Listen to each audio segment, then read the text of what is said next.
नमस्कार। आज हम सृष्टि के विनाश और एक बिल्कुल नई शुरुआत की एक बेहद रहस्यमयी और प्राचीन कथा में गोता लगाने वाले हैं। जरा कल्पना कीजिए, चारों ओर घना अंधेरा है, बादल जोरों से गरज रहे हैं और उफनता हुआ समुद्र सब कुछ निगलने को तैयार है। एक ऐसा समय जब लगा कि बस सब कुछ समाप्त होने ही वाला है। चलिए, पूरी श्रद्धा के साथ इस दिव्य कथा के रहस्यों को सुलझाते हैं।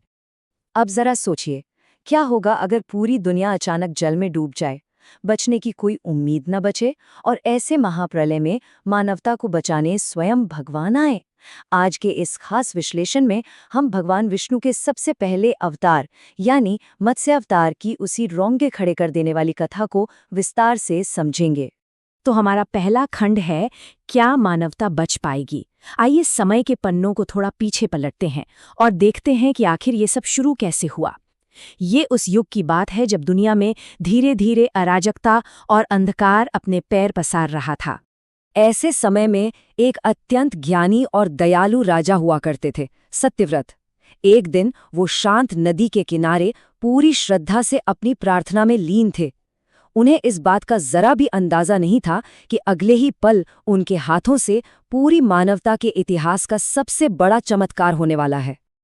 अब आते हैं खंड 2 पर, एक चमत्कारी छोटी मछली। जब राजा सत्यव्रत अपनी अंजुली में जल लेकर सूर्यदेव को अर्घ्य दे रहे थे, तो एकदम से कुछ बहुत ही अजीब हुआ। उनके हाथों के उस जल में एक बहुत ही नन्ही सी मछली आ गई। दिखने में ये एक बहुत ही शांत सा दृश्य था, पर सच कहूं तो इसके पीछे पूरे ब्रह्मांड का एक बहुत बड़ा रहस्य छिपा था। उस नन्ही सी मछली ने बड़ी ही कांपती हुई आवाज में कहा, हे राजन, कृपया मेरी रक्षा करें, बड़ी मछलियां मुझे निगल जाएंगी। सोचिए, इस विशाल और खतरनाक दुनिया में वो छोटा सा जीव कितनी लाचारी से शरण मांग रहा था। राजा सत्यव्रत करुणा से भरे थे, तो उन्होंने तुरंत उस बेबस मछली को बचाने का फैसला कर लिया। लेकिन इसके बाद जो हुआ ना, वो इंसानी समझ से बिल्कुल बाहर था। राजा ने पहले उसे एक छोटे से बर्तन में रखा, लेकिन अगली ही सुबह मछली इतनी बड़ी हो गई कि बर्तन छोटा पड़ गया। फिर उसे एक तालाब में डाला गया, वो भी छोटा पड़ गया। उसके बाद एक बड़ी झील और अंततः रातों रात उसका आकार इतना विशाल हो गया कि उसे सीधे एक बहुत बड़े समुद्र में छोड़ना पड़ा। खंड 3, मत्स्य अवतार का प्रकटीकरण। अब राजा सत्यव्रत समझ चुके थे कि भई ये कोई साधारण प्राकृतिक घटना तो बिल्कुल नहीं है। जो जीव इस गति से ब्रह्मांड के नियमों को बदल दे, वो कोई आम मछली कैसे हो सकती है। और उनका अंदेशा बिल्कुल सही था। वो विशाल और अद्भुत प्राणी कोई और नहीं बल्कि स्वयं भगवान विष्णु थे। ये उनका मत्स्य अवतार था, उनका सबसे पहला दिव्य अवतार। एक अलौकिक सुनहरी आभा के साथ भगवान ने राजा को अपने वास्तविक ईश्वरीय रूप के दर्शन दिए। पर सवाल ये है कि उन्होंने ऐसा रूप लिया ही क्यों? भगवान विष्णु ने राजा को एक बहुत ही गंभीर चेतावनी दी। उन्होंने कहा, महाप्रलय आने वाली है। विनाश का समय बिल्कुल करीब आ गया था और एक भयंकर जल प्रलय पूरी पृथ्वी को अपने अंदर निगलने के लिए तेजी से आगे बढ़ रही थी। इस महाविनाश से नई दुनिया को बचाने के लिए भगवान ने कुछ बेहद स्पष्ट और अहम निर्देश दिए। पहला, एक बहुत विशाल नाव बनाओ। दूसरा, पृथ्वी पर मौजूद सभी प्रकार के बीज इकट्ठा कर लो। तीसरा, हर प्रजाति के पशु पक्षियों को उस नाव पर लाओ।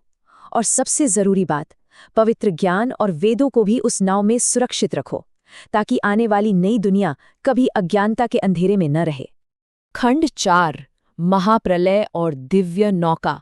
और फिर बिल्कुल वैसा ही हुआ जिसकी चेतावनी दी गई थी। समुद्र का पानी अचानक भयानक रूप से बढ़ने लगा।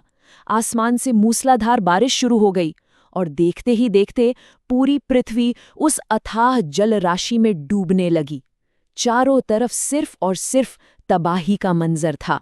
लेकिन उस विनाशकारी तूफान और उफनते समुद्र के बीच एक स्वर्णिम प्रकाश चमका। भगवान का विशाल मत्स्य अवतार स्वयं रक्षक बनकर प्रकट हुआ। उस महाविनाश के अंधकार में वे उस विशाल नाव को तूफानी लहरों के बीच से सुरक्षित दिशा में खींचकर ले जा रहे थे।